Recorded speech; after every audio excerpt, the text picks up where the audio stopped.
Hello friends, welcome to Grewal tutorial. आज मैं आपको BEd first year paper pedagogy of commerce का नेक्स्ट पार्ट कराऊंगी और इसके अंदर हम बैलेंस शीट के बारे में डिस्कस करेंगे। सबसे पहले बैलेंस शीट होता क्या है? बैलेंस शीट एक फाइनेंशियल नेचर की स्टेटमेंट होती है जिसके अंदर जो है हमारे एसेट, लाइबिलिटीज या फिर हमारे कितने इक्विटी शेयर होल्डर्स वगैरह हैं उसके बारे में हमें इंफॉर्मेशन देखने को मिलती है किसी भी कंपनी या फर्म के रिगार्डिंग। आइए अब हम डेफिनेशन देखते हैं। The term balance sheet refers to the financial statement that reports a company's assets, liability and the shareholder equity at a specific point in time। यानी कि एक एट द एंड जो है 31 मार्च को आपको एक फाइनेंशियल नेचर की एक स्टेटमेंट देखने को मिलेगी जिसके अंदर एसेट, लाइबिलिटी और शेयर होल्डर इक्विटी के बारे में प्रॉपर इंफॉर्मेशन दी जाएगी कंपनी की।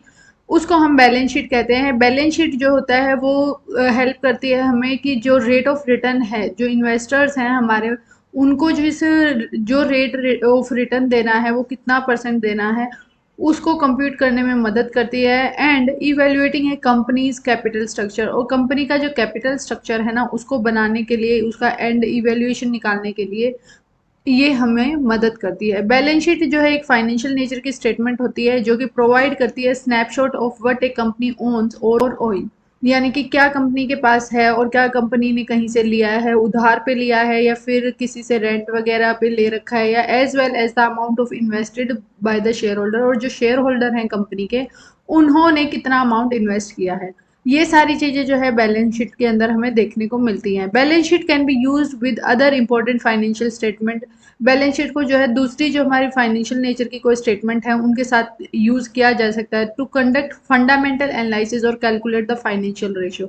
यानी कि जो हमारी फाइनेंशियल रेशियो होती है कंपनी की उसको निकालने के लिए एक तरीके से हम बैलेंस शीट का इस्तेमाल कर सकते हैं।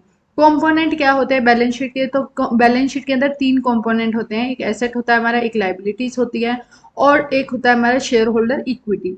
एसेट के अंदर वो सारी चीजें आएंगी जो कि कंपनी की क्या है, जो कंपनी के पास अभी फिलहाल हैं, एट प्रेजेंट है, यानी कि वो सारी चीजें जिनकी value belongs to the company, जो कंपनी के पास उनकी सारी चीजें हैं, जैसे कि हमारी लैंड, बिल्डिंग, हमारी सारी चीजें हमारी कंपनी के पास होती है। तो एसेट के अंदर हम ये सारी चीजें इंक्लूड करेंगे, या फिर कैश या cash equivalent, as well as incoming payment कितनी है हमारी, कितनी हमें जो रिसीव होनी है पेमेंट, या फिर प्रीपेड पेमेंट हमारे पास कितनी आ चुकी है। प्रीपेड पेमेंट कौन सी होगी? यानी कि अभी तक वो पेमेंट हमें मिलनी नहीं थी लेकिन एडवांस में हमें जो है लोग देकर चले गए हैं, तो उसको हम प्रीपेड पेमेंट कहेंगे। या एक्सपेंस, या फिर हमने जो प्रीपेड एक्सपेंस है, यानी कि जो खर्चे हमें आगे जाकर कभी देने थे अब हमने क्या है उसको पहले ही पे कर दिया है। जैसे कि रेंट जो है आपने मान लेते हैं कि अगले 5 साल का रेंट आज ही पे कर दिया।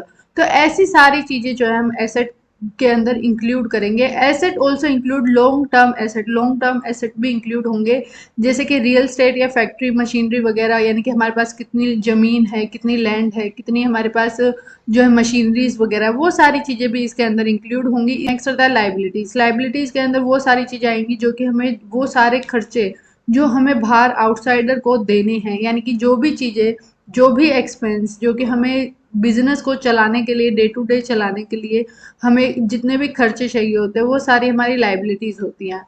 कुछ लाइबिलिटीज जो होती है हमारी लॉन्ग टर्म की होती है, यानी कि जैसे कि आपने उधारी पे कुछ लिया है या फिर आपने लोन ले रखा है और उनकी पेमेंट आप कर रहे हैं, इंस्टॉलमेंट प्लान वगैरह, आपको मशीनरी आपने जो इंस्टॉलमेंट में खरीदी हुई है, तो ये सारी जो है हमारे लॉन्ग टर्म लाइबिलिटी हैं।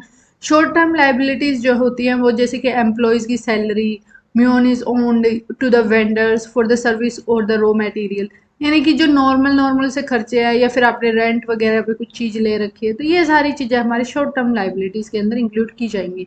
नेक्स्ट होता है share holder equity. Share holder equity क्या होते हैं? सबसे बड़ी चीज़ होती है एक कंपनी को रन करने के लिए वर्किंग कैपिटल की रिक्वायरमेंट होती है। वर्किंग कैपिटल यानी कि डे टू डे खर्चे के लिए हमें जो है कुछ पैसे की ज़रूरत होती है, तभी हम बिजनेस को रन कर पाएंगे। तो ये जो पैसे हैं ये एक्चुअल में देता कौन है? यानी कि जो हमारे शेयर होल्डर होते हैं, इक्विटी शेयर होल्डर होते हैं, वो पैसा इन्वेस्ट करते हैं day to day working capital के लिए, और उसी को क्या है हम कहते हैं शेयर होल्डर इक्विटी। यानी कि share holder equity also known as stock holder equity और owners equity, owners equity in a amount of money available after all liabilities have been paid. और इनको जो है एट द एंड क्या किया जाता है, जैसे कि प्रॉफिट हुआ मान लेते हैं हमारा 10 लाख रुपए का, उसके बाद हमने क्या डिबेंचर को दे दिया उसका हिस्सा, जिससे हमने लोन वगैरह ले रखा है। फिर हमने मतलब कि सारी पेमेंट जितनी जितनी करनी थी हमने वो कर दी। एट द एंड मान लेते हैं कि 1 लाख रुपए हमारे पास बच गया है 10 लाख में से। अब वो जो 1 लाख रुपए वो हमारे इक्विटी शेयर होल्डर का होगा, वो अपने जिस रेशो में वो आए हुए हैं फॉर्म के अंदर या कंपनी के अंदर, वो उस रेशो में उसको डिवाइड करेंगे। तो ये होता है हमारे मतलब कि मेन 3 कंपोनेंट है। अगर क्वेश्चन में पूछा जाए बैलेंस शीट के कंपोनेंट्स क्या है, तो asset, liability and share holder equity.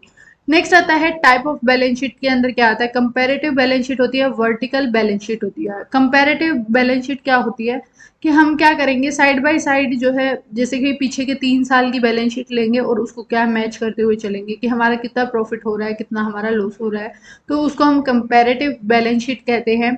Vertical balance sheet कौन सी होगी, यानी कि इसमें जो है आप एक सिंगल कॉलम की हमारी ये बनती है, जैसे कि सिंगल कॉलम रहेगा, ऊपर से आपको एक वर्टिकल फॉर्म में आपने बनानी है उस बैलेंस शीट को, और एट द एंड आप देखेंगे कि आपका मतलब कि क्या हमारा एट द एंड जो है बैलेंस वगैरह है। ये जो बैलेंस शीट अभी आपको दिख रही है ये है हॉरिजॉन्टल बैलेंस शीट, जिसके अंदर 2 कॉलम है, पर्टिकुलर अमाउंट और फिर पर्टिकुलर अमाउंट, यानी कि ये डबल कॉलम की होती है। इसी तरीके से जो हमारी वर्टिकल होती है ये सिंगल कॉलम की होती है, ये हमारी सिंगल कॉलम की है। बाय चांस आपसे क्वेश्चन में पूछा जा सकता है कि बैलेंस शीट का फॉर्मेट बनाइए, तो आपको ज़रूरी नहीं है कि कंप्लीट इसके अंदर की हर चीज़ आप याद करके जाएं। अगर आपके पास टाइम कम है तो आप जो है इनकी हेडिंग के अंदर के 2-2 पॉइंट तो कम से कम आप लर्न करके जाएं, उसी से जो है आपको नंबर मिल सकते हैं। चीज़ ये है कि ये बहुत मतलब कि जैसे कि अगर अकाउंट्स का पेपर होता है तो हमारे लिए इम्पोर्टेंट थी कि बैलेंस शीट मतलब कि फॉर्मेट वगैरह, लेकिन हाँ अगर बैलेंस शीट का 14 मार्क्स का क्वेश्चन आएगा तो आप जो है बैलेंस शीट बनाकर भी दिखा सकते हैं। अगर आपको इस वीडियो में कोई डाउट है कमेंट में ज़रूर पूछें, अपने फ्रेंड्स के साथ ज़्यादा से ज़्यादा शेयर करें एंड चैनल को सब्सक्राइब करें। Thanks for watching.